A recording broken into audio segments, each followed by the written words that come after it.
সুপ্রিয় শিক্ষার্থী বন্ধুরা, আসসালামু আলাইকুম ওয়া রাহমাতুল্লাহি ওয়া বারাকাতুহু। তো আগের দিন আমরা সংখ্যা পদ্ধতি অর্থাৎ পজিশনাল সংখ্যা পদ্ধতি বা স্থানিক সংখ্যা পদ্ধতির যে 4 প্রকার, সেই 4 প্রকার নিয়ে আলোচনা করেছিলাম। আচ্ছা, এই 4 প্রকার কি কি ছিল আপনাদের একটু মনে করিয়ে দেই। 4 প্রকার ছিল হচ্ছে, 1 নাম্বার হচ্ছে দশমিক, 2 binary, number 3 octal, number 4 hexadecimal.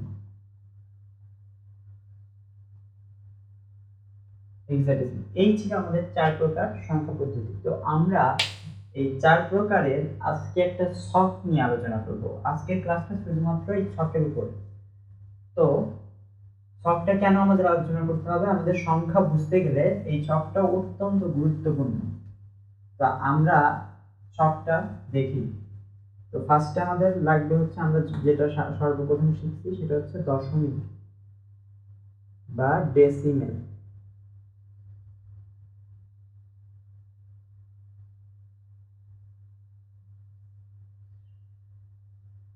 Binary,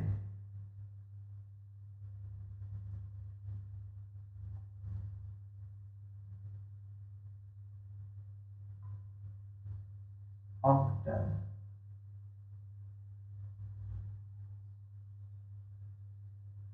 hexadecimal.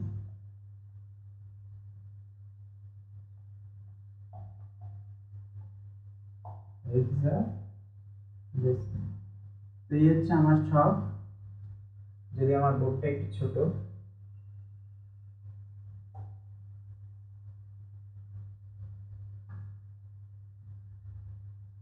আচ্ছা, দশমিক সংখ্যা শূন্য, তো শূন্য সবারই আছে, আমরা দেখছিলাম শূন্য সবার মধ্যেই বিদ্যমান। দশমিক সংখ্যা শূন্য আর সবার শূন্য এক, সেম সবার ক্ষেত্রে। এই এই একটা সংখ্যা সবার ক্ষেত্রে সেম। তারপরে সংখ্যাটা দেখি 1, দেখি 1 সবার ক্ষেত্রে সেম কিনা। হ্যাঁ, 1 ও সবার ক্ষেত্রে সেম, কারণ বাইনারিতে 0 আর 1 আছে।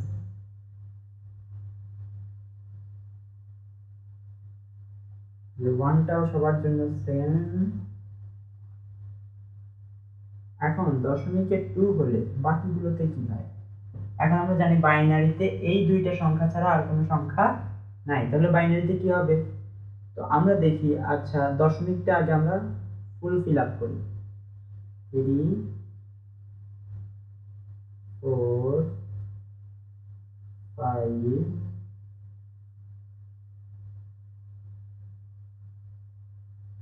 6, 7, 8, 9।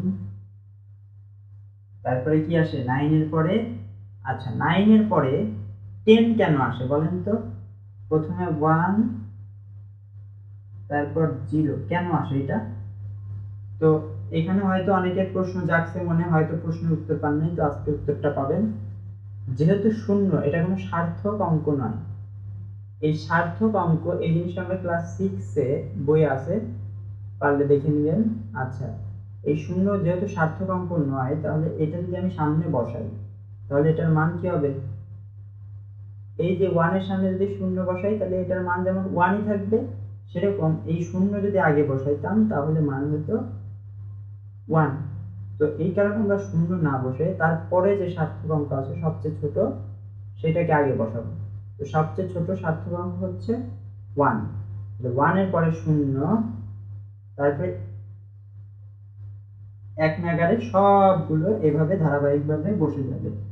তারপরে বসবে 11, 12, 13, 14। আচ্ছা, এই পর্যন্ত আর না, আসতেছে না যেহেতু। আচ্ছা, 15। এখন বাকিগুলো দেখি আমরা। তাহলে এখানে কি আসবে? তো আমরা যে দশমিকে আমাদের উদ্দেশ্যই ছিল এই যে এটা, যে সার্থক অঙ্কটা আগে লেখা। তো বাইনারিতে সার্থক অঙ্ক শুধু একটাই, সেটা হচ্ছে 1, আর 0 তো সার্থক অঙ্ক না। তাহলে যে এই দুইটা সংখ্যা যেহেতু শেষ, এখানে শেষ হয়েছিল 9 আসে, তারপর 9 এর পর থেকে আবার সবচেয়ে ছোট সার্থক অঙ্কটা বসাতে হয়েছে। তো এখানে সবচেয়ে ছোট সার্থক অঙ্ক 1, আবার সবচেয়ে বড় সার্থক অঙ্কটাও 1।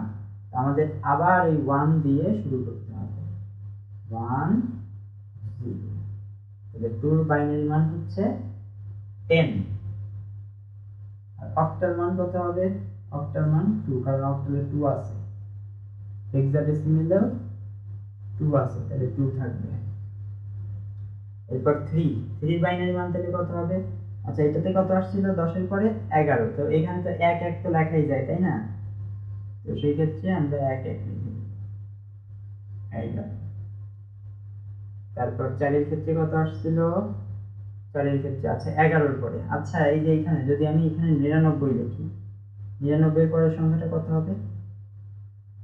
100। কেন 100 হবে? কারণ 99 এর পরে দুইটা আবার ছোট সংখ্যায় যাইতে হবে, অর্থাৎ ছোট সংখ্যাগুলো কি কি? 0 0।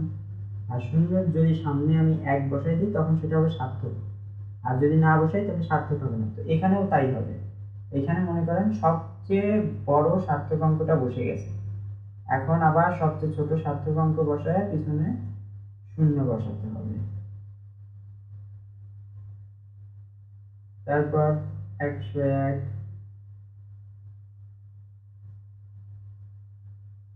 বুঝতে পারছেন এখানে কি হলো? এই যে আবার এই যে এই রূপান্তরটা আবার ফেরত আসছে, অর্থাৎ 1 0। একের পরে যেমন এই যে 10 আসছিল, এরকম ঠিক এই যে এখানেও একের পরে আবার 10 আসছে, অর্থাৎ এখন হচ্ছে 110। তখন ছিল খালি 10, এখন 110। এরপর 110 এর পরে কত হবে? যেমন 10 এর পরে 11 হয়েছিল, 111। এরপর 11 এর পরে আবার 100 ফিরে গেছিল, তাই না? তো এখানে যেহেতু 100 এর উপরে আছে, তাহলে এটা হয়ে যাবে 1000।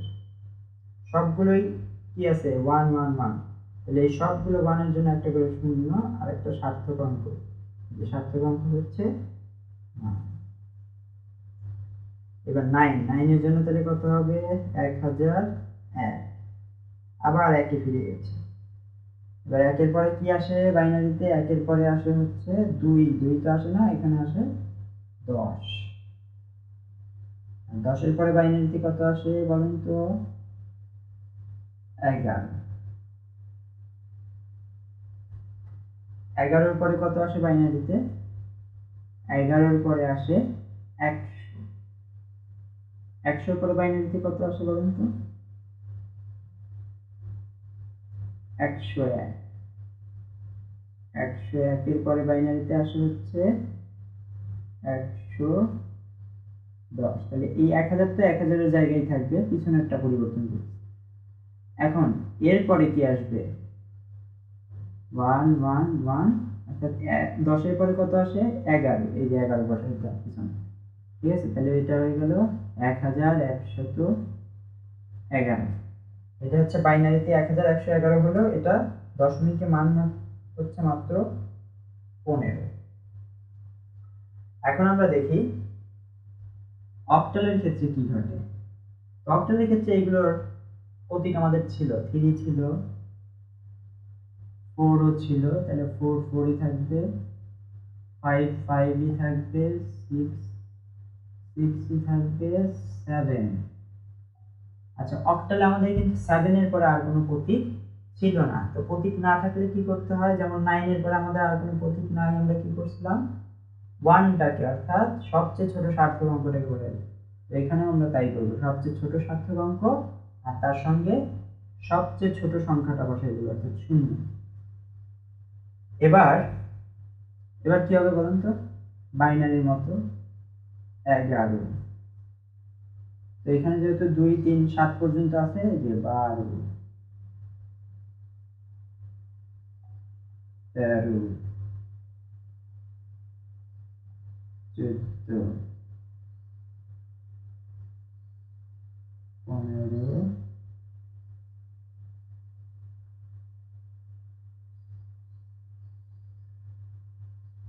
16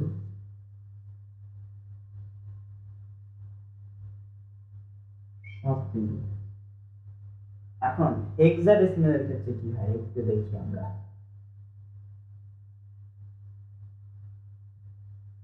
হেক্সাডেসিমালে তো হেক্সাডেসিমালে আমরা বলছিলাম হেক্সা অর্থ 6 আর ডেসিমাল অর্থ 10, অর্থাৎ দশমিকের সবগুলো প্রতীক হেক্সাডেসিমালের মধ্যে থাকবে, অর্থাৎ 9 পর্যন্ত সবগুলো প্রতীকই থাকবে। তার মানে 3 হেক্সাডেসিমাল মান 3, 4 এর হেক্সাডেসিমাল মান 4, 5 এর হেক্সাডেসিমাল মান 5,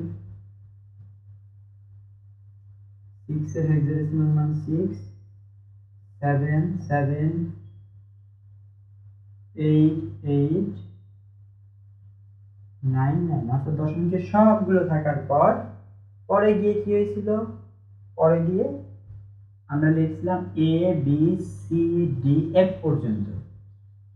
এ 11 হেক্সাডেসিমাল মান হচ্ছে 10 এর হেক্সাডেসিমাল মান হচ্ছে এ, এই যে 10 এ। এরপর 11 এর হেক্সাডেসিমাল মান হচ্ছে বি। 12 এর হেক্সাডেসিমাল মান হচ্ছে সি। 13 এর হেক্সাডেসিমাল মান ডি। 14 এর হেক্সাডেসিমাল মান ই। আর 15 হচ্ছে এফ। তো আমরা জানি এফ পর্যন্তই হচ্ছে হেক্সাডেসিমালের প্রতীক। এখন যদি এটার মান 16 হয় তখন এগুলোর কি পরিবর্তন হবে আমরা একটু দেখি। তো আমরা নিচের দিক থেকে মুছবো না, উপরের দিক থেকে কয়েকটা মুছবো। কয়েকটা পড়ার পরে আমরা 20 পর্যন্ত, বেশি না 20 পর্যন্ত জানবো আমরা। এই 20 পর্যন্ত জানার পর আমাদের অঙ্ক অনেক সহজ হয়ে যাবে। তো মনে করেন এখানে আছে 15 করে, 15 পরে কত বলেন তো, 16, 16, তারপর 17, 18, 19, 20।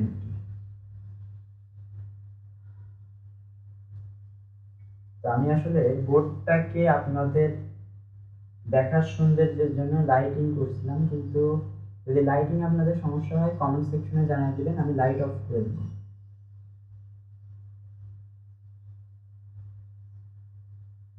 বাইনারিতে দেখেন 16 বাইনারি মানটা কত হবে। তো এখানে সবগুলো 1 হয়ে গেছে, তাহলে আমরা কি করছিলাম দেখেন তো, পূর্ববর্তী কাজগুলোতে যখন যে 3টা 1 ছিল 3টা 0 দিয়ে সামনে একটা 1 দেব।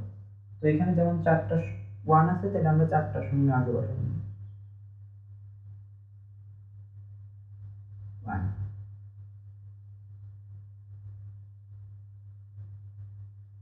তারপরেরটা কি হবে, ধারাবাহিকভাবে 1, 10, একের পরে যেহেতু বাইনারিতে 10 আসে সেজন্য 10, তারপরে আসে 11। এইভাবে। আচ্ছা 20 এর ক্ষেত্রে কত হবে বলুন তো,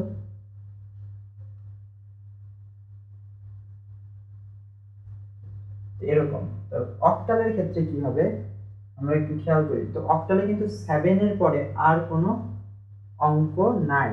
তো আমরা এখানে 7 পর্যন্ত, 1 এর পর 7 পর্যন্ত কিন্তু পেয়ে গেছি। তো এখন আমাদের কি করতে হবে বলেন তো, একটু খেয়াল করেন।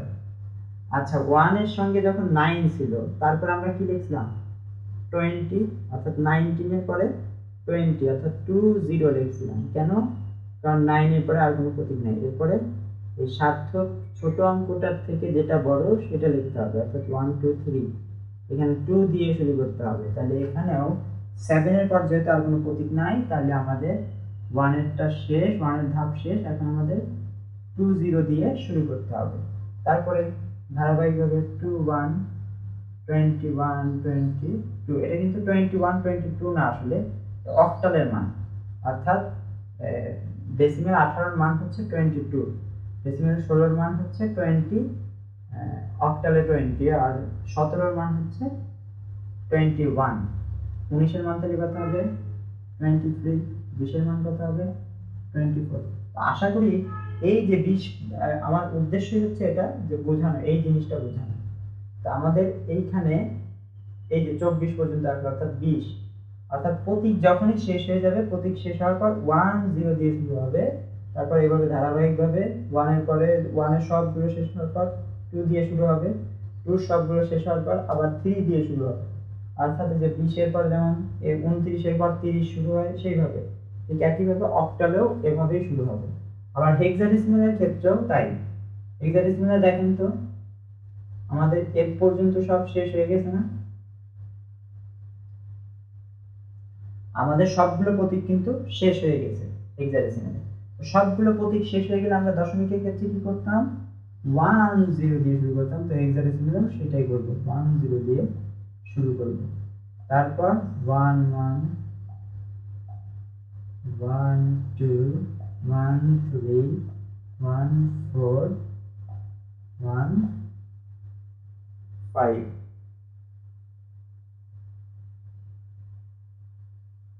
এভাবে আমাদের প্রতীকগুলো পর্যায়ক্রমে আসতে থাকবে। 1 5 1 6 1 7 1 8 1 9, তারপর কি আসবে বলেন তো? হ্যাঁ, ঠিকই ধরছেন। 1 A 1 B 1 C 1 D 1 E 1 F। এই 1 F পর্যন্ত আসার পর অর্থাৎ শেষ প্রতীকটা যখন চলে আসবে তখন 1 F এর পরে যে আবার এখানে আসবে 2 0 2 1 2 2 এইভাবে আসবে। তো বুঝতে পারছেন ইনশাআল্লাহ। তো আজকের ক্লাস আমাদের এই পর্যন্তই। ভালো থাকবেন, সুস্থ থাকবেন, আর নিয়মিত আমাদের Islamic and scientific teach media ভিডিওর সাথে থাকবেন। ধন্যবাদ।